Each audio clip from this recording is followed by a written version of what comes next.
रीती कोकिल रव्युदयी खग करीती किलबिल भ्रमर गुंजती कमला भवती भाट जणू वा वीरास्तविती. किंवा ते भाट असतात त्यांनी वीराचे स्तवन करावं, कमलाच्या भोवती भुंग्यानी गुंजारव करावा, सूर्योदयाच्या वेळी पाखराने किलबिल करावी. तसे सगळे देव त्या देवकीच्या गर्भाची स्तुती करण्याकरता गुप्त रूपाने तिच्या भोवती जमले आणि स्तुती करू लागले. एक एक प्रार्थना करतात. काय म्हणतात ते? जय विश्वाद्या त्रिगुणातीता सद्रूपा हे जय भगवंता भव भयनाशन भो करुणाकर नमन तुम्हासी हे वरचेवर अचिंत्य रूपा अनंत शक्ते कोण तुम्हा संपूर्ण जाणते नेती नेती हे निगम ही म्हणती शास्त्रांचे गण मागे सरती. तुम्ही अचिंत्य रूप आहात, भयाचा नाश करणारे आहात, तुम्हाला जाणणार असं कोण आहे? ज्याच्या आधारावर बाकी सगळ्यांनी वर्णन करावं तो वेद सुद्धा तुमचा प्रसंगाला म्हणजे नेती नेती म्हणतो. आता आम्ही कशी तुमची स्तुती करणार? पण असं आहे की ते राहवत नाही म्हणून काही गोष्टी बोलायला लागतात. तसं बोलतो म्हणाले. आमचं एक तरीच आवश्यक भाग आहे. आमच्या भावना प्रगट करणं अपरिहार्य आहे म्हणून भावना प्रगट करतो म्हणाले. निर्गुण निरुपाधिक निर्वासन निराकार हे देवा सर्व व्यापक रूप निरंजन गोचर परिसद्भावाय जय हरी सुखकंदा. वास्तविक तुम्ही निर्गुण निराकार हा हे खरं आहे, पण सद्भावाला गोचर हा हे जरा समजणं कठीण आहे की ते निर्गुण निराकार आहे मग सद्भावाला गोचर का होतं? कारण ते भावेन देवा अशी प्रक्रियाच आहे मुळात, की जसे तुमचे भाव असतील त्याप्रमाणे ते रूप धारण करील. लोकांना शंका येते असं ना की अरे आम्ही दत्ताचे उपासक, मग ब्रह्म म्हणजे दत्त का हो? म्हणजे तुम्ही दत्ताचे उपासक ना, मग तुमच्या बाबतीत ब्रह्म म्हणजे दत्त. तुम्ही सूर्याचे उपासक ना, मग तुमच्या बाबतीत ब्रह्म म्हणजे सूर्य. तुम्ही देवीचे उपासक ना, तुमच्या बाबतीत ब्रह्म म्हणजे देवी. तुम्ही ज्या भावनेने उपासना करा, यादृशी भावना करूयात सिद्धिर्भवती तादृशी. ती भावना फक्त त्या पातळीवरची पाहिजे. आपलं कोणतं पक्वान न करावं याचा जसा गव्हाचा आग्रह नसतो की पोळी झाली तरच मी होईल, नाही तर नाही. पोळी होईल, पुरी होईल. मला वाटतं निम्म्याच्या वर पक्वान्न गव्हाचीच आहे. नावं निरनिराळी, आणखीन काय तूप गहू साखर एकत्र केले की पक्वान्न तयार झालं. आणि पोषण होते ते तूप गहू साखरेच होतं, त्या पदार्थाच्या नावाचं होत नाही, त्या पदार्थाच्या आकाराचं होत नाही. आणि मला वाटतं अजून काही असं सिद्ध करता येत नाही की हा पुरी खाऊन लठ्ठ झालाय का पोळी खाऊन लठ्ठ झालाय. पुष्टी त्याची मोजता येत नाही. म्हणून जरी ते निर्गुण निरुपाधिक असलं तरी जशी भावना करावी गोचर परिसद्भावा जय हरी. सद्भावाला ते गोचर होतं ज्या, आणि ते खोटं नसतं, ती भ्रांती नसते, ती वस्तुस्थिती असते. म्हणून त्या रामकृष्णाला विवेकानंदाने प्रश्न विचारला होता ना की ईश्वर तुम्हाला पाहिलाय का आणि मला दाखवाल का? तर म्हणजे हो, मी ईश्वर पाहिलाय आणि तुला दाखवीन. पण हे सगळ्यांना सामर्थ्य नसतं, ते रामकृष्णांनाच होतं. विवेकानंदांना सुद्धा ते नव्हतं असं त्यांच्या चरित्रात वर्णन आहे. ते विवेकानंद जेव्हा अमरनाथला गेले ते त्यांच्याबरोबर त्यांच्या भगिनी निवेदिता होत्या, शिष्या त्यांची, आणि तिथे ते ध्यानमग्न झाले. पुष्कळ वेळ त्यात गेला. जेव्हा देहावर आले तेव्हा भगिनी निवेदितांनी त्यांना विचारलं की स्वामी महाराज आपण ध्यानामध्ये भगवान शंकराचं दर्शन घेतलं का? म्हणजे हो. मला दाखवा ना. त्यांच्या डोळ्यात पाणी आलं. म्हणजे निवेदिते माझ्या गुरुला ते सामर्थ्य होतं. म्हणजे मला मी पाहू शकतो पण दाखवू शकत नाही. ते ज्याचं त्याचं वैशिष्ट्य आहे, पण दिसतच नाही हे नाही. आणि म्हणून रामकृष्णांनी सांगितलं होतं की ते तर तुला विवेकानंद मोठे तरकटी होते. ते म्हणजे देव तर निर्गुण निराकार आहे, मग तुम्हाला दिसला कसा? ते म्हणजे कसा दिसला सांगू? तू मला जसं पाहतो आहेस किंवा मी तुला जसा पाहतो आहे तसा मी देवाला पाहिला आहे. तू मला जसं पाहतो आहेस तसा मी देवाला पाहिला आहे. हे गोचर परिसद्भाव आहे. अडचण त्या सतशीच आहे, फक्त भाव असतो, सद्भाव नसतो. तो जितक्या पातळीवर असायला हवा तितक्या पातळीवर नसतो. गोचर परिसद्भाव आहे जय हरी सुखकंदा. हा विश्वाचा भव्य पसारा तव मायेने ये आकारा तीच करी लय त्याचा अंती स्वप्ना गिळते जशी जागृती. जागृतीने जसं स्वप्न गिळावं त्याप्रमाणे हे सगळं जे विश्व आहे हे तुझ्या मायेतून आकाराला येतं. आणि जेव्हा ती माया नाहीशी होते तेव्हा या सगळ्या विश्वाचा लयही होतो. म्हणाले भगवत कृपा हो तसे जयावर तोच तरे हा माया सागर. त्या भक्तासाठीच दयाळा युगी युगी अवतार घेतला.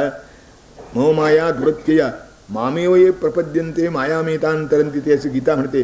आणि ज्ञानेश्वरांनी त्याच्यावर अतिशय सुंदर भाष्य केलंय की ती माया नदी कशी महाभयंकर आहे आणि कोण कोण कोणकोणत्या दिशेनं प्रयत्न करतो आणि त्यातून तरुण जायचा विचार करतो आणि त्याचं काय होतं. त्यामुळे एकी कर्मभायांची भरवसा एकी मोक्षी करा याची आशा केला कर्मबाह्यांचा भरवसा परी ते पडले वळसा विधी निषेधाच्या.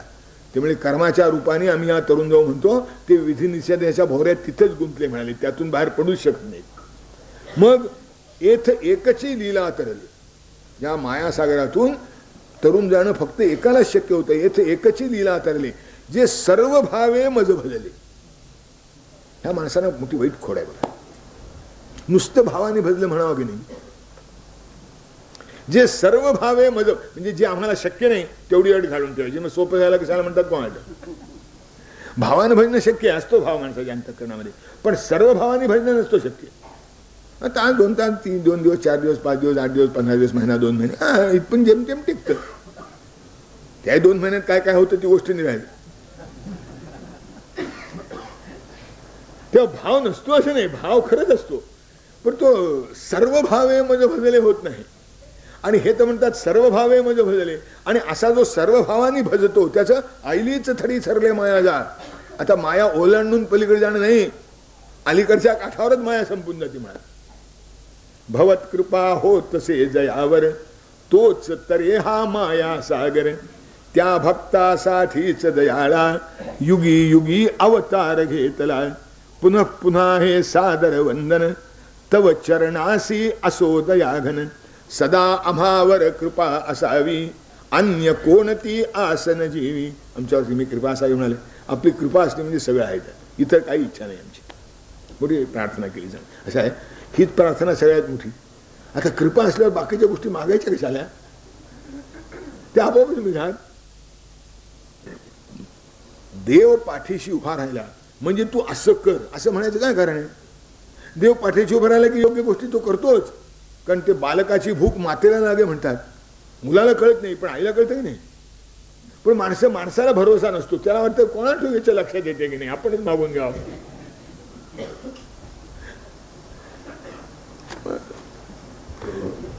काय आहे त्या रामायणामध्ये एक मोठा विलक्षण प्रसंग आहे की विभीषण रामचंद्राला शरण आला आणि शरण येताना आपण किती त्याग करून शरण आलो हे रामचंद्राच्या लक्षात आणून देण्याकरता तो म्हणतो त्यक्त्वा दारांश्च पुत्रांश्च त्वामहम शरणंगता. मी माझी बायका पोरं टाकली आणि तुला शरण आलो. त्यक्त्वा दारांश्च पुत्रांश्च त्वामहम शरणंगता. रामचंद्र म्हणजे ठीक आहे, आश्रय दिला, त्याचं रक्षण झालं. पुढे त्याला राज्याभिषेक केला. पुढे परत आले इकडे. सगळ्यांना बक्षिसं वाटली, ज्यांनी ज्यांनी मदत केली त्या सगळ्यांना. फक्त मारुतीला काही दिलं नाही, काही दिलं नाही. आता सीतेला ते चमत्कारिक वाटले. ज्यांना म्हणले सगळ्यात जास्त श्रम केले त्याला काही दिले नाही, आणि बाकीच्यांना किरकोळ किरकोळ त्यांना आठवण करून करून त्यांना सन्मानाने बोलून बोलून दिलं म्हणाले. तुम्ही मारुतीला काय दिलं नाही. तिने विचारलं रामचंद्रांना की तुम्ही मारुतीला काही दिलं नाही, ते काय प्रकरण आहे. ते म्हणजे सीते खरं सांगू का, मारुतीला द्यावं माझ्याजवळ काही शिल्लक नाही, की मी मारुतीला द्यावं असं माझ्याजवळ काही नाही. मी देते म्हणे, हरकत नाही. माझ्या माहेरचा आहे म्हणते. हार माझ्या माहेरचा नवरत्नाचा हार आहे. मारुतीने आपली इतकी सेवा केली, त्याला दिला पाहिजे. माझी काही नाही. आणि ते माहेरचा म्हणजे तुमचा नाही, तुम्ही दिलेलं नाही. हे पुन्हा काय कोणाला ठेव. म्हणजे दादाने एक ठिकाणी दिलंय, गणुदास म्हणे माहेरा विसरतीन जरा थोर जरी झाल्या कामिनी कधी. त्या हदग्यात सुद्धा गाणं आहे की ते सासर माहेरचं तुलना नाही. आणि असा शेला सुरेखबाई माहेरी धाडावा. आता सासरी कुणी नाही शेळा पांघरणार पण नाही, तो गाण्यातला शेला सुद्धा सासरच्या माणसाला मिळायचा नाही, तो माहेरी जायचा. तेव्हा सीता म्हणते माझ्या माहेरचा दागिने नाही मिळाला, मी तो देते, माझी काय हरकत नाही. तिने मारुती इकडे म्हणाले, हे तुला काही देत नाही म्हणाले, मी देते. तू फार काम केलंस, तू होतास म्हणून माझं असं झालं तसं झालं. हार नवरत्नाचा हार आहे, तो नवरत्नाचा हार त्याला दिला. मारुतीने तो हार असा असा करून बघितला, उडी मारली, झाडावर जाऊन बसली. त्यातलं एक रत्न घातलं दाताखाली, काढ दिशी फोडलं, फेकून दे. दुसरं घेतलं का तो आवाज झाला मोठा काठ दिवशी फोडल्याचा. सीता बघायला लागली. तिसरं रत्न दाताखाली घातलं. हे माकडा म्हणली काय चाललंय म्हणजे काही नाही आहे हे रत्न आपल्या गळ्यात होतं, आपल्या माहेरनं आले वगैरे त्याचा लौकिक ऐकला, त्यात काही अर्थ आहे की नाही पाहतो म्हणले. म्हणजे त्यात काय अर्थ असायचा. रामचंद्र जर त्यात नसेल ते त्या रत्नाला घेऊन काय करू म्हणाले. माकडा म्हणजे रामचंद्र रत्नात असतो, तुझ्यात तरी आहे का ऐसा विचारलं नसतं तर बरं झालं असतं. मी दाखवू तुम्हाला. हो हो बघाव म्हणाले. आणि मग ते एक चित्र आपण बघतो कुठेतरी की मारुतीने आपलं हृदय विदीर्ण केलंय आणि त्यात रामचंद्र विराजमान आहेत. जेव्हा ते झालं तेव्हा सगळ्यांनाच भरून आलं. आणि हे बिभीषणानं पाहिलं. तो म्हणला आम्हा सगळ्यांना बक्षिसं मिळाली पण मारुतीला मिळालं तसं काही मिळालं नाही. आता बशीठाकडे तक्रार सांगायचं कोणा. आम्ही काही मेहनत कमी पुन्हा ते आहेच ना, आम्ही काही कमी मेहनत केली नाही. हा मग देताना असं फरक का. वशिष्ठानं विचारलं म्हणजे गुरुदेव रामचंद्राने तरी अशी विषमता सांगावी का. सगळीकडे सारखं पाहिलं पाहिजे की नाही. मारुती त्यांचा भक्त, आम्ही काही शत्रू आहोत, आम्ही मित्र भक्त नाही त्यांचे, आम्ही काही काम केलं नाही. का तक्रार काय तुझी, तुला काही दिलं नाही का. दिलं हो म्हणाले, पण मारुतरायांना जे मिळालं ते आम्हाला मिळालं नाही. त्यांना काय मिळालं, त्यांच्या हृदयावर मुळे प्रत्यक्ष विराजमान आहेत आणि आमच्या गळ्यात नुसताच गोप घातला मिळेल. मी तुला राज्य दिलं ना, मारुतरायांना जे मिळालं ते जर मिळालं तर राज्याची काय किंमत आहे म्हणजे तुला आज कळलं का. तू जेव्हा शरण गेलास तेव्हा काय बोलला होतास. त्यक्त्वा दारांश पुत्रांश त्वामहं शरणं गतः, की माझी बायका पोरं टाकून मी तुम्हाला शरण आलो. रामचंद्रांनी विथ थँक्स तुझी बायका पोरं तुला परत केली राज्यासकट. बायका पोरं तर परत केली, जे राज्य तुझं नव्हतं ते सुद्धा तुला दिलं, तर आणखीन तुला काय पाहिजे. मी आपल्याला या संदर्भात सांगतोय की ते सर्व भावाने होत नाही.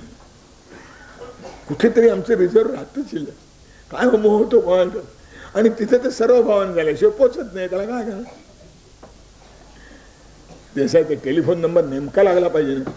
एक आकडा चुकला म्हणून असं जर कोणी म्हटलं की 7 आकडी आहे, एक आकडा चुकला म्हणून काय म्हटलं 6 तर बरोबर आहेत. अरे हा बरोबर काय 6च्या 6 बरोबर यायला पाहिजे, 7च्या 7 बरोबर यायला पाहिजे. एक चुकून काय होतं. म्हणून सद्भाव, एकदा तुमची कृपा असावी. आणखी म्हणजे मागण्यासारखं खरं दुसरं काही नाहीच नाही. भगवान तुझी कृपा असावी बस. आता ही एकदा कृपा आहे असं निश्चित झालं की जे जे होईल ते ते बरं वाटतं. तक्रार नसते माणसाची. आपण कृपा मागत नाही म्हणून आपली तक्रार असते की आम्हाला पाहिजे ते मिळालं नाही. जो कृपा मागतो त्याला जे होईल ते, जे घडेल ते, जसं घडेल त्याप्रमाणे त्याचा हा सर्व. तेव्हा तुमची कृपा असावी मिळेल, आम्हाला तुमचं काही मागणं नाही. आणि देवकीची स्तुती केली. धन्य धन्य हे सती देवकी, पूर्व पुण्य तव फळास एकी. माते या सर्व ही जगतावर, असंख्यात केले उपकार. तपस्विनी कृष्णी अससी तू, भगवती गत जन्मासी.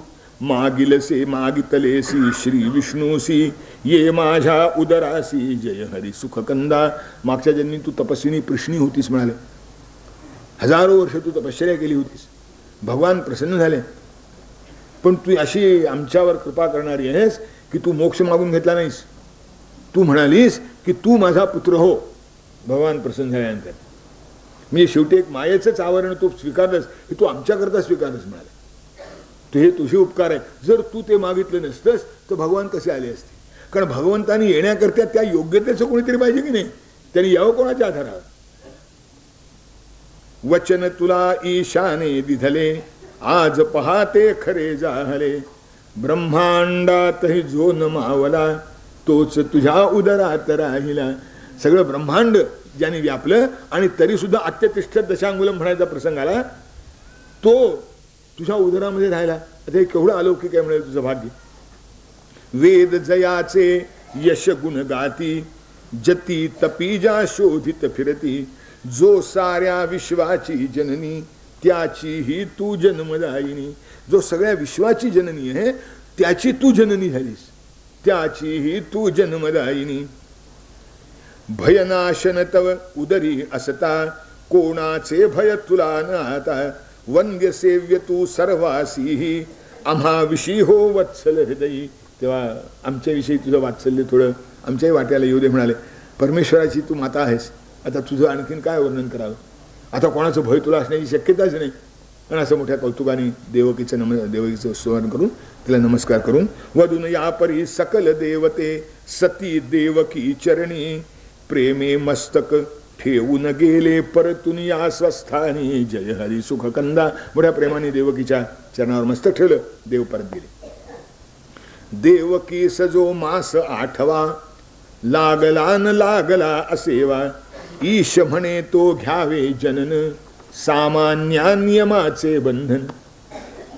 एक असा नियम आहे, असं कल्पना आहे की एक 7व्यात तरी पोर जगतं, नाही तर 9व्यात तरी जगतं, 8व्यातलं जगत नाही, अशी एक धारणा आहे. भगवान म्हणाले आपण याचाच लाभ घ्यावा. कारण कंस म्हणले फार दक्ष आहे. 8वा महिन्याला गेला म्हणजे थोडी त्याची ढिलाई होईल, कारण तो पोर जगतच नाही. तर जरा ढिलाई झाली की त्याचा फायदा घ्यावा म्हणाले. सामान्याकरता नियम असतो, आपल्याकरता काय नियम असायचं कारण. सामान्य नियमाचे बंधन. आपल्याकरता नियम असायचं काय कारण. आपण जन्माला यायचं ठरवलं. आता देवाने जन्माला यायचं ठरवलं. ईशाचे होणार आगमन गेले सगळे आनंदून परमेशाचे करण्या स्वागत काल निजगणासह हो उद्यत. परमेश्वर जन्माला येणार, त्यांचं स्वागत केलं पाहिजे म्हणून सगळ्या गुणासह काल जो आहे तो प्रगट झाला. भागवतकारांनी थोडक्यात वर्णन केलंय. अथ सर्व गुणोपेत काल परमशोभना. सगळ्या गुणांनी उपेत असा काल भगवंताच्या स्वागताला सिद्ध झाला. काल का सिद्ध झाला. अरे कैद्याचं पोर, बाकीच्यांनी उत्सव करावा कसा. मागच्या कधीला राजाच्या पोटी आले होते, जन्मोत्सव केवढा थाटात झाला होता. आता कैद्याच्या पोराचा उत्सव कोण करणार. उत्सव करण्या त्या समयासी धजेन कोणीही पुरवासी मनी वाहुनी राजभयाते निसर्ग का परिमोजिले. राजाचं भय 124 लागायचा. राजद्रोहाचा खटला. आणि हिंदूंच्या उत्सवावर तर नक्कीच. कंसाचं राज्य होत तेव्हा कुणी तयार नाही उत्सव करायला. निसर्ग म्हणाला असा आहे, तुम्ही करा नाही तर करू नका, आमचा मालक आहे, आम्ही त्याचा उत्सव नक्की करणार. आणि म्हणून उत्सवाकरता कोण कोण तयार झालं. 6 ऋतू 12 मास पक्ष तिथीनी रजनी दिवस. 6 ऋतू तयार झाले, 12 महिने तयार झाले, 24 पक्ष तयार झाले, रात्र आणि दिवस हे सगळे तयार झाले. प्रगट जाहली 5 भूते निज वैभव अर्पण्या प्रभूते. आणि सगळे मिळून प्रत्येकाला वाटलं, प्रत्येकाला वाटे सेवा घडो प्रभूची मजसी एकाहून एकाने रचली शोभा त्या समयासी जय हरी सुख कंदा. आणि प्रत्येकानं आपलं जे शक्य होतं चांगलं ते सगळं भगवंतांना अर्पण केलं. एकापेक्षा एकाची शोभा जास्त असं आहे. एकाहून एकाने रचली शोभा त्या समयासी जय हरी सुख कंद. कुणी दिवे लावले, कुणी माळा बांधल्या, कुणी पानं अडकवली वगैरे वगैरे. ज्यांना जे शक्य होते ते त्यांनी केले. एकाहून एकाने रचली. त्यामुळे थोडे किडे झाले ते चाललं, ते महत्वाचं नाही, पण शोभा तर आली पाहिजे की नाही. एकाहून एकाने रचली शोभा त्या समयासी जय हरी सुख कंदा. प्रसन्न झाल्या दिशा. आता एक लक्षात ठेवण्याची गोष्ट आहे, श्रावण वद्य अष्टमीची रात्र आहे तरी सुद्धा प्रसन्न झाल्या दिशा 10 चारुतेस त्या तुलना नाही. लख लख करीती अनंत तारे नभी जणू उजळली झुंबरे. आकाशामध्ये जणू झुंबरं उजळली आहेत तसे अनंत तारे आकाशामध्ये लख लख लख लख लख लख करीत होते. श्रावणाची रात्र असून सुद्धा. पुष्परजा मिसळून भूवरती जलधारा जणू सडा शिंपिती. मृदंग की वाजवी पयोधर मोर नाचती त्या तालावर. फुलांचा रज, फुलात ते केसर जे आहेत त्यांना घेऊन हळूहळू मंद मंद पाऊस पडत होता. म्हणजे पाऊस फुलावर पडायचा आणि फुलातल्या केसरासारखं जमिनीवर पडायचा. म्हणजे केशर घातलेला सडा जसा पडतो तसा पाऊस पडत होता. पुष्परजा मिसळून भूवरती जलधारा जणू सडा शिंपिती. आता त्यावेळेला मंगलवाद्य पाहिजे की नाही. मृदंग की वाचवी पयोधर. मेघ नगारा म्हणजे मृदंग वाजावा तसे वाजत होते आणि मोर नाचती त्या तालावर, आणि त्या मृदंगाच्या नादावर तर कोणतरी नृत्य केलं पाहिजे की नाही इतक्या आनंदाच्या प्रसंगी. मोर नाचती त्या तालावर पारन चंद्राच्या हर्षासी, ईश जन्म घेई तद्वंशी, आज अष्टमी भान न उरले, निज धन त्याने सर्व उधळले. आता चंद्र वंशामध्ये परमात्मा जन्मालेला आहे. चंद्राच्या आनंदाला पारावर नाही की माझ्या वंशात भगवान आले, माझ्या वंशात भगवान आले. आज अष्टमी होती. अष्टमीला चंद्र अर्धा असतो खरं म्हणजे, त्यातही वद्य पक्षातली अष्टमी होती. तरी सुद्धा अष्टमी वद्य पक्षातली असून निज धन त्याने सर्व उधळले. पौर्णिमेसारखं चांदणं पडलं होतं. होती अष्टमी, पण आपल्या कुलात चंद्र भगवान जन्माला येतो त्या राखून कशाला ठेवायचं म्हणाले. निज धन त्याने सर्व उधळले. आता तिकडे सूर्याची पंचायत झाली. म्हणजे मागच्या खेपेला आमच्याकडे आले होते, या खेपेला काही आपल्याला संधी मिळाली नाही. त्याला जरा वाईट वाटलं. हेव्याने रविराज लपविमुख, त्याने आपलं तोंड लपवलं. काय तोंड दाखवा म्हणाले, चंद्राची आईट आहे माझ्या पुढे याचं खरं म्हणजे एरवी काही चालत नाही, पण आज म्हणले तोच शेपारल्यासारखा झाला. म्हणजे काय करणार म्हणून सूर्याने आपलं तोंड लपवलं. पण आनंद कमी झाला नाही. आनंदाचं प्रतीक म्हणून कैदी सोडतात. राजाला आनंद झाला म्हणजे त्याचं प्रतीक म्हणून कैदी सोडतात. अशी आता कालच एक म्हणून सुंदर वर्णन केलं. ते म्हणजे त्या दिलीपाला मुलगा झाला. आता मुलगा झाला त्याच्या आनंदात कैदी सोडले पाहिजेत, पण म्हणजे काय करावं, त्याच्याकडे तुरुंगातनं सोडायला कैदीच नव्हती. राज्य इतकं चांगलं होतं की तुरुंगातनं सोडायला कैदीच नव्हती. नमेस्तेनो जनपदे, माझ्या राज्यात कोणी चोर नाही अशी स्थिती होती. मग आता काय करावं, तर सोडलं तर पाहिजे. म्हणजे तेवढी त्यानं स्वतःला पितृऋणातून मुक्त करून घेतलं. म्हणाले सोडलं म्हणजे पितृऋणातून सोडून घेतलं स्वतःला. तुरुंगातून सोडायला कैदीच नव्हती.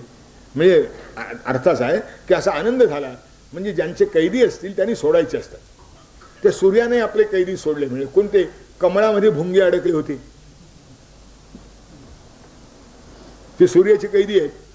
त्यांनी रात्रीच आपली कमलं उघडून टाकली. वास्तविक सकाळच्या उघडायची नाही आहेत. त्यांनी त्यांची शिक्षा बंद करून टाकली, सोडून मोकळा.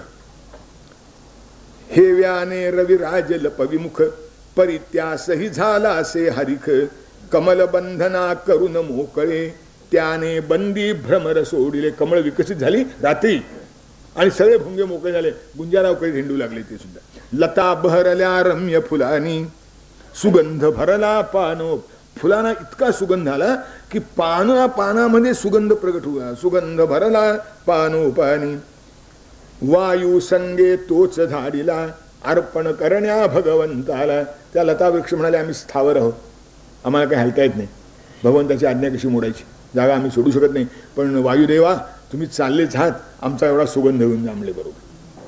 वायू म्हणला बरं आहे, भिडस्त होता बिचारा, त्यांनी सुगंध घेतला बरोबर. वायू संगे तोच झाडीला, अर्पण करण्या भगवंताला. वृक्षांनीही तसेच केले. वृक्षांनी केलं. विलींचं घेऊन चाललास, आमचं काय नाही, आमचंही थोडा घेऊन जा. त्याने आपला दिला. सरोवराने शैत्य अर्पिले. सरोवर होती ते म्हणजे त्या सुगंधाबरोबर थोडी शीतताही घेऊन जा. बरं म्हणा, काय हे प्रवासाला जाणाऱ्या माणसानं कोणाला मी जातो म्हणून सांगू नये. तो जातो म्हणून त्यानं सांगितलं की त्याच्या जवळचं गाठोडं वाढलंच म्हणून सांगा, आमचंही घेऊन जा, आमचंही घेऊन जा, आमचंही घेऊन जा, आमचंही घेऊन जा.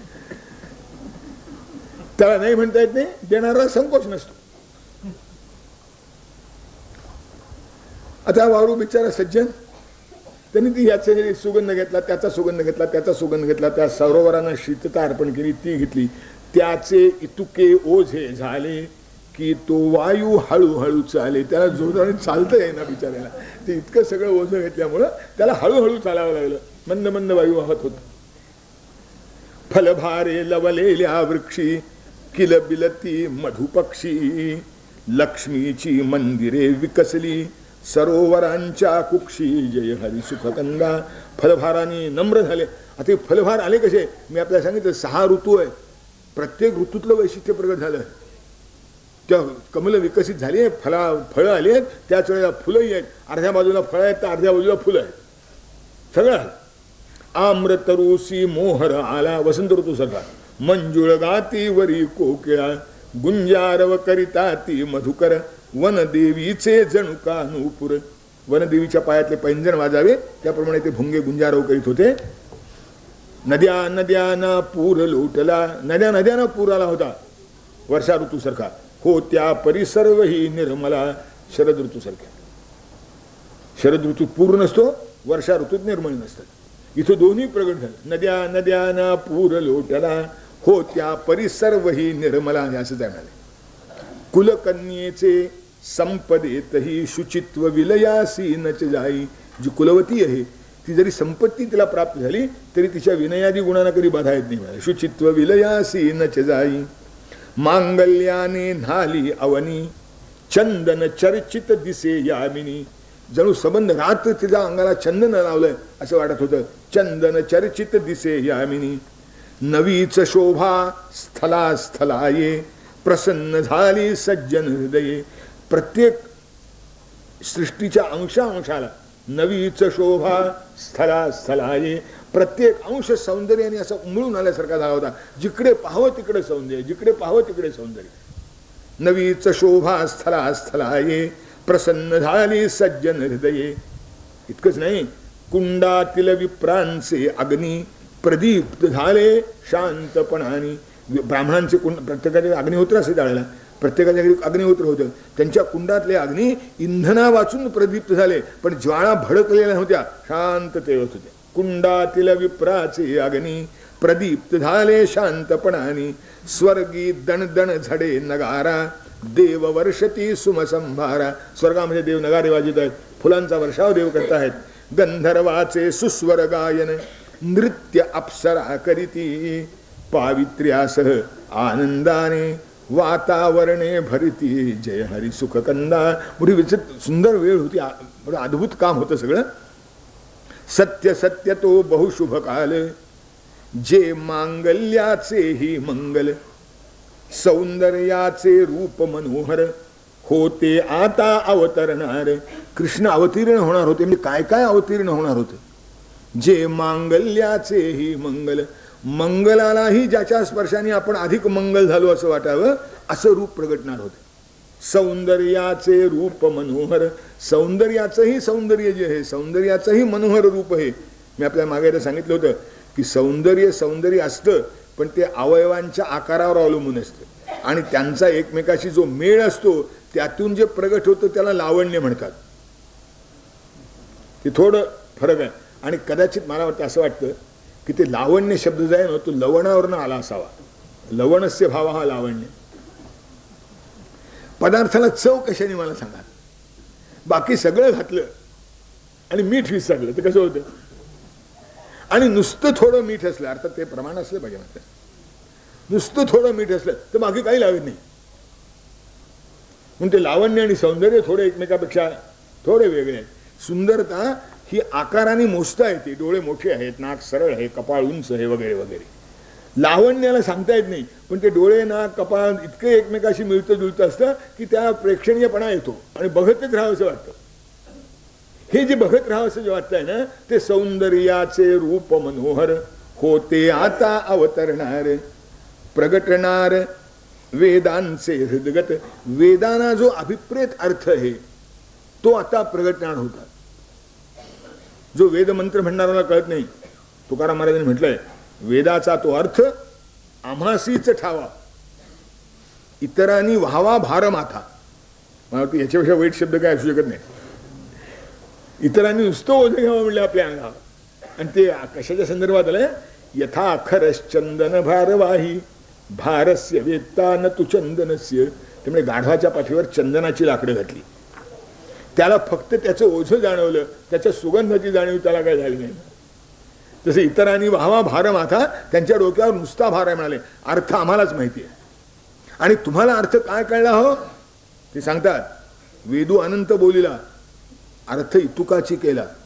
विठोबाशी शरण जावे निज निष्ठे नाम घ्यावे. हे हृदगत. विठोबाशी शरण जावे निज निष्ठे नाम घ्यावे हे आम्हाला वेदाचा अर्थ कळला. हे हृदगत आता प्रगट असं आहे. शरण जा कोणाला, ज्याला शरण जावं असं कोणीतरी प्रगट झाला पाहिजे की नाही.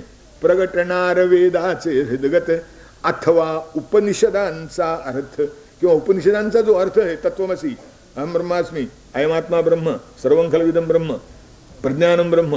हे जे उपनिषदाचे अर्थ आहेत की सगळी उपनिषद ज्या एका महावाक्यासाठी आपला विस्तार करतात तो अर्थ आता प्रगट होणार आहे.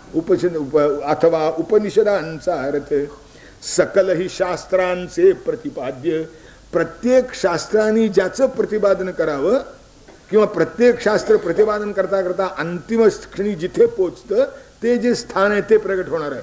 प्रगट सर्वही शास्त्रांचे प्रतिपाद्य ध्येय पुराणांचे निरवद्य. पुराणांचं ध्येय जे आहे, पुराणांचं काय ध्येय आहे? पुराणं अगदी वेगवेगळी आहेत.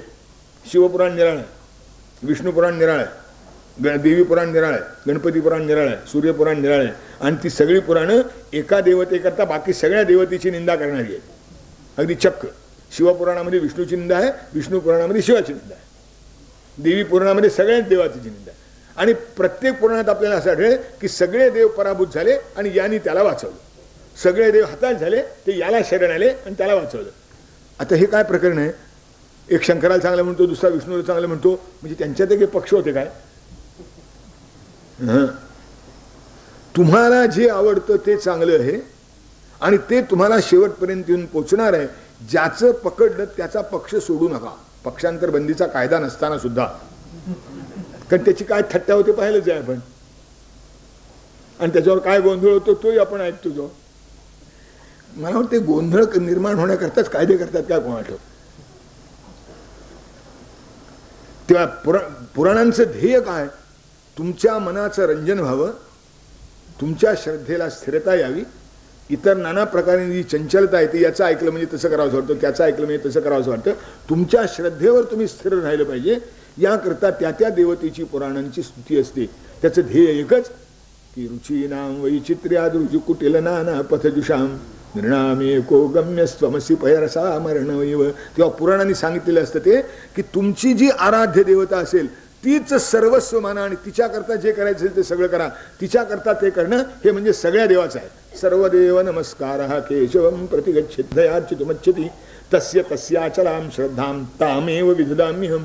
भगवान सांगतात की जो जो ज्या ज्या मूर्तीची उपासना करू इच्छित असेल त्या त्या सगळ्या मूर्तींची उपासना तो करावा आणि त्याच्यातच त्याची श्रद्धा दृढ व्हावी असा प्रयत्न मी करतो म्हणाले. हे पुराणांचं ध्येय. ध्येय पुराणांचे निरवद्य विशुद्ध भक्तीचा आधार. आणि ज्या भक्तीला कामना काय आहे, ही विविधता तरी का निर्माण झाली? भगवानच त्याचं उत्तर दिलं. कामैस्तैस्तैहृतज्ञानाः प्रपद्यन्ते न्यदेवताः तन्तन्नियममास्थाय प्रकृत्या नियताशया किंवा यान्ति देवव्रता देवान् पितॄन् यान्ति पृथिव्रताः भूतानि यान्ति भूतेज्या आणि यान्ति मद्याजिनोऽपि माम्. माझ्याकडे येणार हे कोण? कोण याच्याकडे येणारे कोण? विशुद्ध भक्तीचा आधार. जिथे भक्तीला कामना चिकटते तिथे नाना तऱ्हेच्या देवतांचं आकर्षण निर्माण होतं आणि जिथे कामनेचा स्पर्शही नसतो तो भगवंताची उपासना. विशुद्ध भक्तीचा आधार सौख्य संपदेचे भांडार सर्व सुखाचे आगर बाप रुखमादेवर. सुखालागी करीशी तळमळ तरी तू पंढरीशी जाई एक वेळ मग तू अवघाची सुख रूप होसी जन्मोजन्मीचे दुःख विसरशी. का? आता सुखाचा आगर आहेत मुळे. सौख्य संपदेचे भांडार कला कलापांचे सौंदर्य काव्य रसातील वा माधुर्य. काव्याचं काव्य पण कशामध्ये? त्याच्या मधुरतेमध्ये. आता हे नवकाव्य कसं सोपडायचं? पिपात सडले मे पडले उंदीर, सगळी घाणच घाण दिली. सुगंध कुठे यायचाच नाही. त्याचं कारण आहे सुगंध येईल कसा? परमेश्वराच्या वर्णनात्मक रचना जर नसेल तर सुगंध येईल कसा? काव्याला जो सुगंध येतो तो त्यातल्या वर्णविषयाचा असतो. तेच जर सुगंधी नसलं तर येईल कसं? आणि वर्णविषय आता म्हणून सगळ्या काव्याचं जे सौंदर्य आहे माधुर्य आहे ते याच्या रूपाने प्रगट व्हायचं आहे. आज कृष्ण प्रगट होणार नाहीये, काव्यरसाचं माधुर्य प्रगट होणार आहे. कला कलापांचे सौंदर्य काव्यरसातील वा माधुर्य जगत्त्रयाचे मूल कारण ऊर्ध्वमूल मधशाख मश्वत्थम प्राहुरव्यम. तो जो सगळ्याच्या मुळाशी आहे. मत्तः परतरं नान्यत् किंचिदस्ति धनंजय मयि सर्वमिदं प्रोतम सूत्रे मणिगणायव. सगळ्याच्या मुळाशी जो आहे तो आता जन्माला यायचा आहे.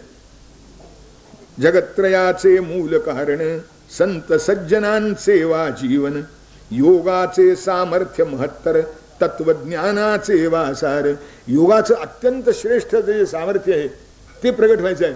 योगेश्वर यत्र योगेश्वर कृष्ण यत्र पार्थो धनुर्धरः. योगेश्वर भगवान प्रगट व्हायचे. आज दुसरं कोणी नाही. आता योगाचं जे सामर्थ्य आहे सगळं ते सगळं योगाचं सामर्थ्य. नाही तर विश्वरूप प्रगट झालं असतं कसं? विश्वरूप प्रगट झालं, योगाचं सामर्थ्य आहे म्हणून तर प्रगट झालं ना. योगाचे सामर्थ्य महत्तर, तत्वज्ञानाचे. तत्वज्ञानाचा विचार काय? शेवटी तत्वज्ञानाचा विचार एकच. तत्वज्ञान काही असो, जीवाला परमेश्वरापर्यंत नेऊन पोहोचवणं. म्हणजे ते मध्वाचार्य असोत नाही तर शंकराचार्य असो, सगळ्यांच्या अंतःकरणामध्ये प्रामाणिक इच्छा तीच आहे. फक्त उपदेशात फरक का पडला? अधिकार तैसा दाव्याला मार्ग, दुसरा काही मार्ग. ज्याची जशी योग्यता, ज्याचा जसा अधिकार, ज्याला जे जे पचेल ते पाहिलं, ते सांगितलं. आता हे पचतं मला कशावरून ठरवायचं? मला त्याच्याविषयी ओढ वाटली म्हणजे माझं ते असं समजा. मला मध्वाचार्यांचं तत्वज्ञान आकर्षक वाटलं की मी मध्वाचार्यांच्या तत्वज्ञानाच्या योग्यतेचं आहे असं समजावं. मला रामानुजनचं तत्वज्ञान आकर्षक वाटलं की मला रामानुजनच्या तत्वज्ञानाच्या योग्यतेचं समजावं. शेवटी पोचणार आहे तिथे यात यत्किंचित सुद्धा शंका. कारण सगळ्यांचं तत्वज्ञान तिथपर्यंतच पोचतं. सांगण्याच्या पद्धतीत फरक असतो. म्हणून आपण माहिती आहे शुकस्तुतीमध्ये एक श्लोक हे म्हणतो, यदंघ्र्यनुध्यान समाधिधौतया धियानुपश्यन्ति तत्त्वमात्मनः वदन्ति चैतत् कवयो यथा रुचं समे मुकुंदो भगवान प्रसीदताम्. यथा रुचं वदन्ति पण पश्यन्ति किम? आपल्याला आवडीप्रमाणे बोलतात, आपल्या आणि ऐकणाऱ्याच्या दोघांचे, वक्त्याची यावड श्रोत्याची यावड, गुरुची यावड शिष्याची यावड. वदन्ति चैतत् कवयो पण पाहतात काय? यदंघ्र्यनुध्यान समाधिधौतया धियानुपश्यन्ति तत्त्वमात्मनः. त्या आत्मनः तत्वम हे तत्वज्ञानाचं सार. म्हणून भगवान सांगतात की मी सगळ्यांच्या शरीरामध्ये राहतो, सगळ्यांच्या ठिकाणी मीच आहे. तत्वज्ञानाचे वासार सात्विकशा प्रेमाचा निर्झर. जिथून सात्विक प्रेम वाहतं गोपींच्या ठिकाणी आहे, ज्ञानेश्वरांच्या ठिकाणी आहे, तुकारामांच्या ठिकाणी आहे. काय असं आहे? एक एक शब्द ऐकले, एक एक वाचन ऐकले म्हणजे असं उचंबळून येतं. जेव्हा ते गोपींच्या तोंडचं आपण वाक्य ऐकतो, असू सकल भाबड्या म्हणून डाव हा साधिला, आम्हा फसवुनी व्रजा मधून येत जाता तुला, न त्यात परिचातुरी लवहिवा नसे धाडस, हृदातून निघून जा मग तुझे खरे पौरुष. हा सात्विक प्रेमाचा निर्झर आहे की आमच्या हृदयातून निघून जा. बघू आज आपण तुकारामाच्या अभंगात ऐकला असेल की त्यांनी स्वतःला धनको म्हणून देवाला रिणको म्हटले. आणि त्याने शेवटी तुमच्या अभंगात आले की मी धनको आहे म्हणले, देव रिणको आहे. आता देवाला रिणको म्हणण्याचं काय प्रेम असेल, केवढी उत्कटता असेल त्या प्रेमाची. पण हे कोणी निर्माण केलं? हे महाराज हे आले नसते तर काय झालं तो कोणाला ठाऊक. प्रेमाची जी संपूर्णता आहे ती कृष्णचरित्रात जितकी व्यक्त होते तितकी बाकी कुठे व्यक्त होते. सात्विकशा प्रेमाचा निर्झर वा सद्धर्माचा ध्वज उज्ज्वल. सद्धर्माची पताका सगळ्यात उंच, सगळ्याच्या विरोधात जर कोणी फडकवली असेल. रामचंद्राला एकच विरोधी होता रावण, कृष्णाला विरोधी नाही असं कोणी नाहीच. सगळे विरोधी, घरापासून घरातही विरोध. इथं सगळे भाऊ कृष्ण रामाच्या आज्ञेत आहेत. हो इथं बलरामदाराशिवाय समजून घालता घालता पंचायत होतं. तेव्हा यांना आपला ध्वज फडकवणं हे फार कष्टाचं होतं आणि तरी त्यांनी तो फडकवला आहे. वा सद्धर्माचा ध्वज उज्ज्वल. साहित्याचे विशाल हृदय श्रेयाचे वा मूर्त प्रेय. साहित्याचं जे असं आहे. साहित्य शब्द कसा आला माहिती आहे का आपल्याला? हितेन सहितम सहितम, सहितस्य भावः साहित्यम. जे हितासह असतं त्याला सहित म्हणतात आणि सहिताचा जो भाव आहे तो साहित्य आहे. आता हित आणि सह हे काव्यात साहित्यात आता आज जे साहित्य आहे यात कुठे हुडकायचं? त्यांची प्रतिज्ञा आहे तुमचं हित कसं होतं बघतो म्हणतात. नाही मग तुम्हाला मातीत घातलं तर आम्हाला विचारा. आणि त्याचंच कौतुक आहे, सरकार पारितोषिक त्यालाच देतं आणि लाजही नाही त्याची. बरं आता अगदी आत्ताच त्यामाने माझ्या लक्षात आलेलं उदाहरण सांगतो. लोकमान्य टिळकांना शिव्या घालणारे एक पुस्तक प्रकाशित झाले. लेखक जुना आहे, 1926 मधला आहे. पण देशद्रोही टिळक आणि म्हणून टिळकांना देता येईल तेवढ्या सगळ्या शिव्या त्यात दिल्या आणि आमच्या मायबाप सरकारनं अनुदान देऊन ते प्रकाशित केले. त्याला शिवाय द्यायच्या असेल टिळकाला तर द्याव्या. आमच्याकडे स्वातंत्र्य. वेदाला दिलेल्या शिवाय आम्ही सहन केले तर टिळकांना दिलेल्याशिवाय सहन करायला पाहिजे. पण सरकारनं अनुदान दिलंय आणि तेही आम्ही सहन करतो आहोत. आणि अशा स्थितीत की टिळकांचा प्रत्यक्ष नातू राजकारणात आहे. तो आपली खुर्ची सांभाळण्याकरता अक्षर बोलत नाही असं आहे. आता साहित्याचं विशाल हृदय कुठे शोधायचं? सगळीकडे घाण बरबटलेला द्वेष, शत्रुत्व आणि आता म्हणतात आमच्या या शिव्या आहेत ना त्यालाच काव्यमय समजा. साहित्याचे नियम तुमचे बदलून घ्या. आतापर्यंत आम्ही शिव्या, कारण तुम्ही उच्चवर्णीयांच्या हातात होतं तर तुमची ती भाषा आता चालायची नाही म्हणाले. आता शिव्यागाळ हीच भाषा, तीच पवित्र मंगल करून घेतली पाहिजे असं आहे. साहित्याचे नियम बदला म्हणतात. तर कसं ओळखायचं? साहित्याचे विशाल, आधी साहित्य नाही, आता विशाल हृदय. सगळे क्षुद्र आहेत, कंजूस हे असे आक्रसलेले आहेत. शिव्या देणं एवढंच त्यांचं वैशिष्ट्य. गुण दिसतच नाहीत, चांगल्याचा विचार करीत नाहीत. चांगल्याचा विचार करण्याचं सामर्थ्य बुद्धीत राहील अशी व्यवस्था नाही. आता साहित्याचं विशाल हृदय आणायचं कुठून? साहित्याचे विशाल हृदय प्रेयाचे वा मूर्त श्रेय. प्रेय म्हणजे जे आवडतं ते, आणि श्रेय म्हणजे जे हिताचं असतं ते. आणि याचं नेहमी द्वैत आहे. जे हिताचं असतं ते आवडत नाही, आणि जे आवडतं ते हिताचं बहुधान असतं. भगवान श्रीकृष्ण ही अशी वस्तू आहे की श्रेया प्रेयाचे वाम, की आवडतो पण त्याच्या इतकं हितकर दुसरं काही नाही. आवड निर्माण करतो म्हणून प्रेय आहे आणि हित करतो म्हणून श्रेय आहे. आणि या दोन गोष्टी वेगळ्या राहत नाहीत. श्रेयंच प्रेयंच असं नाही, श्रेय एव प्रेय असं झालं. श्रेयाचे वा मूर्त प्रेयाचे वा मूर्त श्रेय किंवा श्रेयाचे वा मूर्त प्रेय. समाधान तीक्ष्णा बुद्धीचे निधान जणू वा कल्याणाचे. तीक्ष्ण बुद्धी अशी लक्षण आहे की तिचं कुठे समाधान होत नाही. एक वस्तुस्थिती आपल्याला सांगू का? ज्यांना वेळ लागतं ना त्यातला कुणीही मूर्ख नसतो, सगळे बुद्धिमान असतात. बुद्धिमान माणसाला सगळ्यात जास्त वेळ लागतो. जो म्हणजे वेळ लागण्याकरता बुद्धी हे पहिलं एक गमक आहे, असावीच लागते. जितकी तीक्ष्ण तितका लवकर वेळा. आणि अशी इतिहासामध्ये पुष्कळ उदाहरण आहे. तो निश्चय होता म्हणतात, अप्रतिम बुद्धिमत्ता होती, पण शेवटी वेळ लागलेला. आणि असं कितीतरी आहे ती बुद्धी. कारण असं आहे कुठेतरी तिला समाधान मिळण्याकरता जागा मिळत नाही. तिचं समाधान होईल असं काही सापडत नाही. संशयानं नेहमी व्याकुळ राहते आणि स्वतःवरचा भरवसाच नष्ट होतो की वेळ लागतो. कुठेतरी आधार मिळाला पाहिजे ना. भगवान श्रीकृष्ण अशी वस्तू आहे की काय कोणाची बुद्धिमत्ता असेल ती त्यांनी वापरून बघावी. त्यांची गीता जी आहे, मी म्हणणाऱ्यांच्या बुद्धीने त्याला शरणागती पत्करावी लागते. एकच नमुना म्हणून सांगतो, नमुना म्हणून सांगतो. ज्ञानेश्वर महाराज गीता लिहायला बसले, गीतेवर भाष्य लिहायला बसले. गीतेचं वर्णन करताना शंकराच्या तोंडी त्यांनी गीतेचं वर्णन केलं. ते म्हणाले, पार्वती जैसे देवी का निनिजे तुझे तैसे नित्य नूतन देखीजे गीता तत्व. म्हणाले की गीता तत्व नित्य नूतन आहे, कधी शिळ होतच नाही. त्याच्यावर मी भाष्य करणार आहे. आणि ज्ञानेश्वर महाराज म्हणतात काय की टिटिभू चाचूवरी मापसुये सागरी मी नेणतू त्यापरी प्रवर्ते. की टिटवीनं समुद्र उपसावा त्याप्रमाणे मी न जाणता आणि नेणता मनुष्य मी या गीतेचं भाष्य लिहितोय. समाधान तीक्ष्णा बुद्धी असं आहे. ज्यांच्या बुद्धिमत्ते पुढे कुठे हुडकावं कोणाला ठाऊक. दोन माणसं आपल्या देशामध्ये अशी अलौकिक होऊन गेली, एक भगवान शंकराचार्य आणि दुसरे ज्ञानोबा आहे, की ज्यांच्या बुद्धिमत्तेची तुलना जगाच्या पाठीवर कुठे सापडणं शक्य नाही.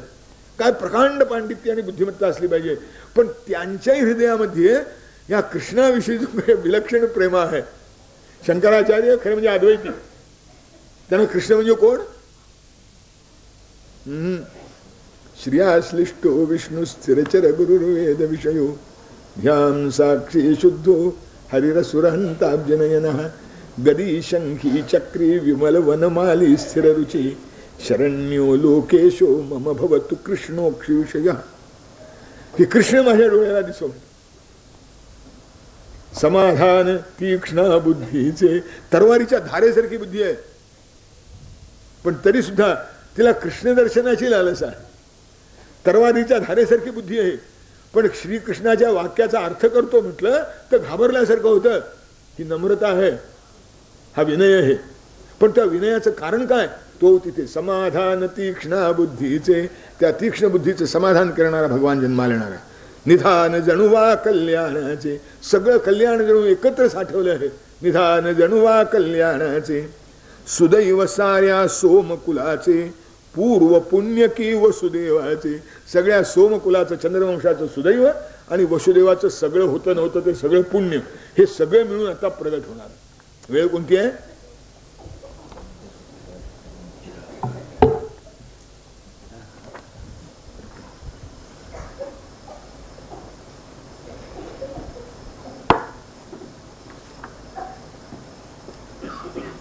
वद्य पक्ष अष्टमी श्रावणी, मध्यरात्र नक्षत्र रोहिणी, बुध दिन असता ग्रह उच्चीचे, जनन होत भूवरी प्रभूचे. श्रावण पक्ष होता, श्रावण मास होता, वद्य पक्ष होता, अष्टमीची रात्र होती, मध्यरात्र झालेली होती, बुधवार होता त्या दिवशी, आणि रोहिणी नक्षत्र होतं. हे रोहिणी नक्षत्र का निवडलं तर एक बारीक कारण आहे त्याला. ज्याच्या वंशी जन्मा येणे, तत्प्रिय पत्नी जननी करणी, ना तरी वनवास वाढुनी, यास्तव निवडी वृक्ष रोहिणी. रोहिणी ही चंद्राची लाडकी आहे. त्यांना ज्या 27 नक्षत्र त्याच्या पत्नी आहेत ते ती रोहिणी चंद्राची लाडकी आहे. चंद्रवंशात जन्माला यायचे होते, त्यामुळे रोहिणी नक्षत्र जन्माला होतं बरं आहे. नाही तर कौशल्याच्या पोटी आल्या तर पुन्हा वनवास वाटेल भयाचा. त्या रामायणातच प्रसंग आहे की कौशल्य जेव्हा रामचंद्राला वनवास घडला तेव्हा कौशल्या म्हणते की वैकुंठ वैभव सुखम परिहाय वत्स, जात कथन दशरथालयमागतोसी. रामा, वैकुंठात सुख सोडून दशरथाच्या घरी यायला तुला कुणी सांगितलं होतं? त्या वनवासात गेला निघालाय ना. वैकुंठ वैभव सुखम परिहाय वत्स, जात कथन दशरथालयमागतोसी, तत्रापि केकय नरेंद्र सुतां विहाय, पापीयसी कथम हो जननी मकारशी. तिथेही म्हणले जन्माला यायचंच होतं तर कैकेयीच्या पोटी का आला नाहीस? म्हणजे वनवास वाटायला आला नसता, माझ्यासारख्या अभागिनीच्या पोटी कसा आलास? रामचंद्राने तेवढचं लक्षात ठेवलं होतं भगवानने. ते म्हणजे आईने त्यावेळेला मला त्याच वेळेला बजावलं होतं की असं केलं म्हणजे असं होतं. आता लक्षात ठेवू.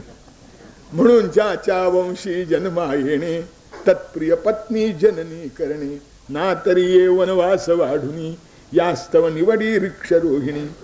आणि त्यावेळेला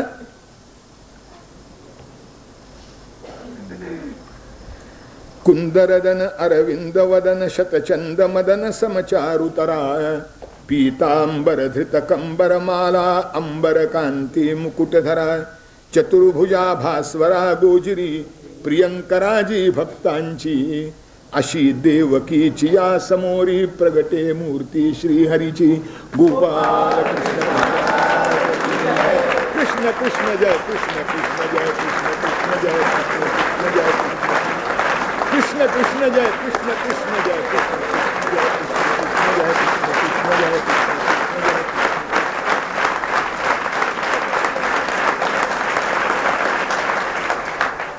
गोपाल कृष्ण महाराज की जय.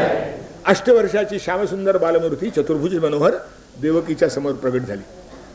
परमेशाचे होता दर्शन, वसुदेवाने केले वंदन, भाव परी कोणते उमटले, देवकीच्या हृदयात नाकळे, चार करांचे बालरूपते, बघताना पापणी न लवते, सर्वांगी रोमांच ठाकिती, स्तब्ध झाल्या इंद्रिय वृत्ती, सतेज काळे वत्सल डोळे, बघ बघता ओघळू लागले, नेत्र मिटे ओठही थरथरती, भाग्यशालिनी मुकरडेती, बाल झाला होता तिज बहुहरिक, त्याचे तिज भोगता नये सुख, काय म्हणावे स्त्री हृदयाते, जे आनंदाने ही रडते. तेव्हा आईची अशी दशा पाहिली. बालरूप वदले स्मित वदने, ढाळीती अश्रू का तव नयने, रडू नको तू माझी माता, भय कोणाचे नाही आता. आता भय कोणाचं म्हणा, रडायला काय झालं? काय रडायचं कारण नाही. आणि मग वसुदेवाकडे तोंड करून भगवान म्हणतात, वसुदेवासी म्हणे परात्पर, येथन ठेवा मदसी पळभर, नंद घरी नेऊन पोचवा, जे वात्सल्या मूर्त विसावा, 12 वर्षे तेथे राहून येईन मग सोडाया, तुम्ही विचारी असा उभयही तोवर, धीर धरावा हृदया जय हरी सुखकंदा. मला गोकुळात नेऊन पडतो म्हणे 12 वर्ष राहीन मग परत. ऐकत होती सर्व देवकी वज्रपात जणू तिच्या मस्तकी. 8 बालके येऊन पोटी तशीच उरले मी वांझोटी. 8 मुलाची आई शेवटी वांझोटी म्हणा. अपत्य सुखनच माझ्या भाली मग का बाळे दैवे दिसली. आशा लावून मूळ छेदिले दुःखाचे डोंगर वाढविले. आणि वसुदेवावर रागवले. वसुदेवासी म्हणते त्रासून तुम्हीच मम दुःखासी कारण. काय वसुदेवाचं चुकलं. कामज वाचविले त्या समया पुन्हा पुन्हा मरणे भोगाया. कंसाच्यातून मला वाचवण्याकरता तुम्ही नको ती अट स्वीकारली आणि त्याच्यामुळे मला रोज मरावं लागलं. देव आले होते, माझी स्तुती केली होती. परमात्मा तुझ्या पोटी येणार म्हणून सांगितलं होतं. आता भय कोणाचे नाही आता म्हणाले होते. आता काय म्हणाले, काय होतं. भय नाही पण हे दुसरं झालं ना. शेवटी मला सुख नाही तर नाहीच की नाही. आस केवढी होती धरली हृदयी माझ्या मी यावेळी. येतो परमात्मा उदरासी भय कोणाचे नाही ज्यासी. वा आता त्यामुळे माझी कल्पना काय होती. वाढवीन मी त्या प्रेमाने न्हाऊ घालीन वात्सल्याने. निरखीन वदना अंकी घेऊन चुंबिन कुरवाळीन शिरहुंगिन. कुशीत घेईन धरीन हृदासी गायीन अंगाई गीतासी. निवविन डोळे लीला बहुनी शब्द बोबडे ऐकिन कानी. देवा हाय हाय परी एक वेळ ही इच्छा नच हो पुरती. कंसा हाते अंतरलीती हा जाई या रीती जय हरी सुखकंदा. ती कंसाने तशी घालवली. हा असा जातोय. माझ्या कपाळी बाल सुख नाही हे तर निश्चितच झालं की नाही. कारण कोणतंही असो कसंही असो. साक्षात ईशाचेही हातून होत नसे माझे शांतवन. मीच करंटी जन्मा आले तेथ कुणाचा उपाय चाले. आणि शेवटी तिने एकदा भगवंताची प्रार्थना. भगवान तुझे नियम आम्हाला माहिती आहेत म्हणे. आम्ही माणसं ईश्वराची योजना काही विलक्षण असते. आमच्या माणसांच्या आवाक्यात ती येणारी नाही. मी त्याच्या आड येत नाही. पण माझी एक विनंती तर मान्य करशील. तुझं विनवाळू मकनवाळू म्हणती देवा एक वेळ तरी अनुभव यावा. रूप तुझे हे नको चतुर्भुज घेऊ दे मम अंकावरी तुझ. मला अंकावर तुला घेऊ दे मला. ओठ हासते हात चिमकुले लोभस डोळे कुंतल कुरळे. तांबूस कोमल पाय नाचते डोळे भरुनी बघू दे माते. एकदा तू तान लेकरू हो माझ्या मांडीवर तुला घेऊ दे आणि मग तुझे ते डोळे तुझे ते हात तुझे ते पाय हे सगळे डोळे भरून पाहीन असं मला वाटतं. आणि आणखीन एक आहे मी आई झालं मला वाटलं पाहिजे मला. ते आईला एकदाच वाटतं एकाच प्रसंगाने वाटतं. पदरा खाली तुझसी घेईन वात्सल्या तव मुखात देईन. कवळ्या ओठी तूचे पावे स्पर्शे त्या मी पुलकित व्हावे. तू कवळ्या ओठांनी चेपावं त्या स्पर्शाने पुलकित व्हावं. माझं वात्सल्य तुझ्या मुखामध्ये द्यावं आणि तो जो स्पर्श आहे तो अनुभवावा. कृष्णा आई त्याच्याकरता कष्ट सुचते म्हणाल. अनेक वेळा हृदय दाटला पान्हा परितो विफल जाहला. सार्थक त्याचे एक वार तरी करिणी इच्छा नाही दुसरी. अभागिनीची या गोविंदा आस एवढी पुरीव एकदा. माता झाले मी ऐसे मज क्षणभर तरी वाटू दे अधोक्षजे. मी आई झाले असं सुख मला वाटतं एक क्षणभर तर दे. आई गरोदरपणाच्या प्रसूतीच्या प्राणांत वेदना सहन करते त्या पुढच्या सुखासाठी. ते माझ्या कपाळी कधी आलंच नाही. हे मात्र मला उदंड भोगावं लागलं. आता यावेळेला तरी मी त्या त्रासातून मुक्त होईल आणि मला बालसुख मिळेल अशी आशा धरली होती. तीही गेली. ठीक आहे आम्ही माणसं आहोत तू ईश्वर आहेस. पण माता झाले मी ऐसे मज क्षणभर तरी वाटू दे अधोक्षजे. अशी विनविणी करून ऐकता परमात्मा द्रवला तो. कल्पतरूपासून कधी का याचक विन्मुख येतो जय हरी सुखकंदा. कल्पवृक्षापासून याचक कसा पर्यंत. आणि मागणी विवेकी आहे अविवेकी नाही. पूर्ण विवेक माग आहे. ईश्वराच्या सामर्थ्याचा आणि ईश्वराच्या योजनेचा अपमान नाही. मग तू ईश्वर कसला, आमची एवढी इच्छा पूर्ण करीत नाहीस म्हणजे काय, काय तुझे नियम घेऊन काय, तुझ्या नियमाच्या आड यायची आमची इच्छा नाही, पण आमचाही काही थोडा विचार कर. एकदा एकच माता झाले मी आईसे मज क्षणभर तरी वाटू दे अधोक्ष. मी आई झाले असं मला क्षणभर तर वाटू दे, तुझं पुढचं आम्हाला अमान्य अमान्य नाही म्हणाल, ते तसं होईल तसं चालू दे, हरकत नाही. आता नाही कशाला म्हणतात भगवान, बरोबर.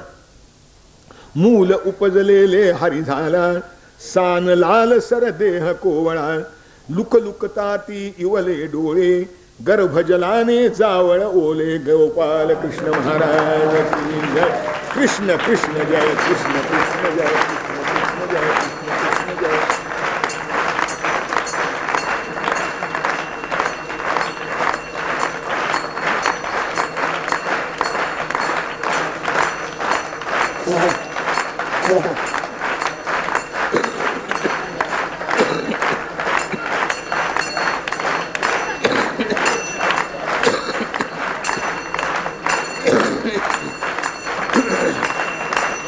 कृष्ण कृष्ण जय कृष्ण कृष्ण जय कृष्ण कृष्ण जय कृष्ण कृष्ण जय कृष्ण कृष्ण जय.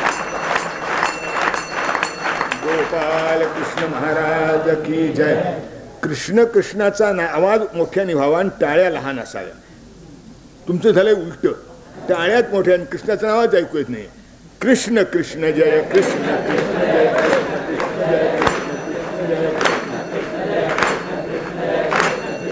कृष्ण कृष्ण जय कृष्ण कृष्ण जय कृष्ण जय कृष्ण कृष्ण जय गोपाल कृष्ण महाराज की जय. मूल उपजलेले हरी झाला सान लाल सर देह कोवळा लुक लुकता ती इवले डोळे गर्भजलाने जावळ ओले.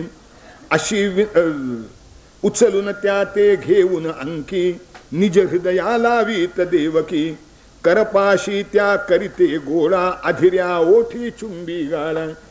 आणि देवकीनं कृष्ण परमात्मा लहान झाले, उपजलेलं मूल जसं असावं तसे झाले, त्यांना उचलून घेतलं. अधिऱ्या ओठी चुंबी गाला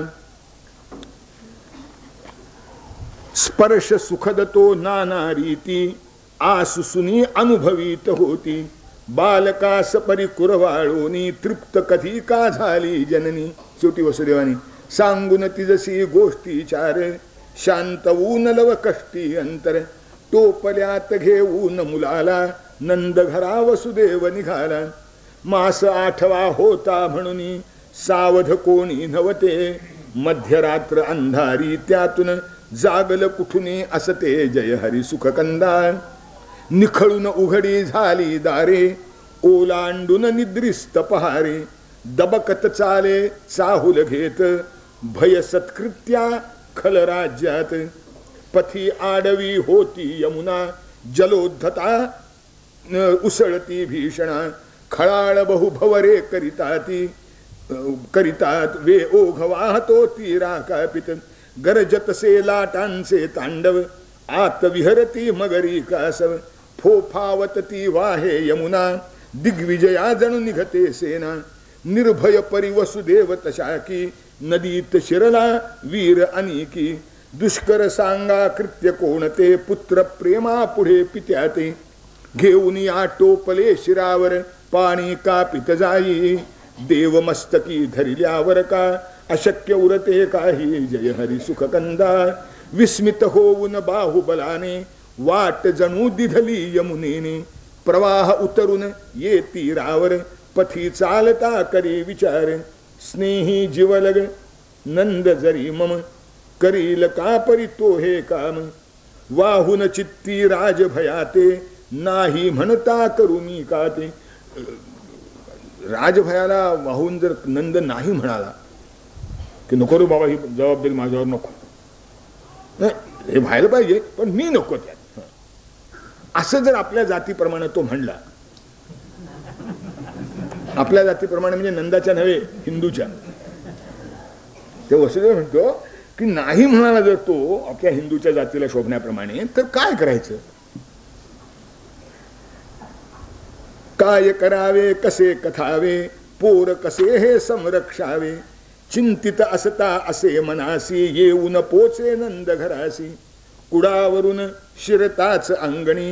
आता तिथे एक विचित्र घटना होती.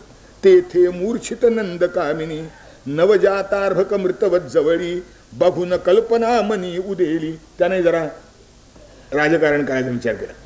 म्हणजे असं आहे, मूल दिसत हे उपजत मेले, हिला परी काही नच कळले, असह्य वेणा होऊन मूर्छित झाली सिंही गमते येथ. असह्य वेणाहून मूर्छित झाली दिसते म्हणाले. तेव्हा त्याला काही कळलं नाही. आता उत्तम उपाय आहे, हे पोरत मेलेलं आहे. हिचे जवळ मम बाळा ठेवून, मृत शिशु घेऊन जाऊ, गुप्तताच उचिता यावेळी, नंदा नच हे कळवू, जय हरी सुख कंदा.